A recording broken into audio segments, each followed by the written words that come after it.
লানাতুল্লাহ, আল্লাহর লানত। আল্লাহ তুমি কাকে লানত দিলা?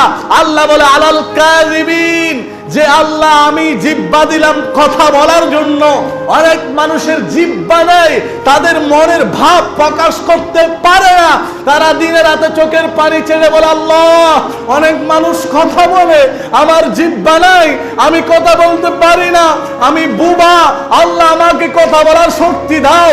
তুমি কি তাকে দেখো না যে মানুষটা নিজের ভাবটা প্রকাশ করতে পারে না, আর তুমি নিজের ইচ্ছা মতো কথা বলে, তোমাকে আমি আল্লাহ জিহ্বা দিলাম, তুমি মিথ্যা বলছো, সকালে বলছো, সন্ধ্যায় বলছো, বিকালে বলছো, রাতে বলছো, দিনে বলছো। আল্লাহ বলে বান্দা তোকে আমি সার্টিফিকেট দিচ্ছি, ফালানাতুল্লাহ, আমি আল্লাহ লানত দিচ্ছি আলাল কাযিবিন, যতক্ষণ তুই মিথ্যা কথা বলিস। বান্দারে, যদি আমি আল্লাহকে পেতে চাস, আমার নবীকে পেতে চাস, আমার হাবিবকে পেতে চাস, জান্নাত পেতে চাস, সুন্দর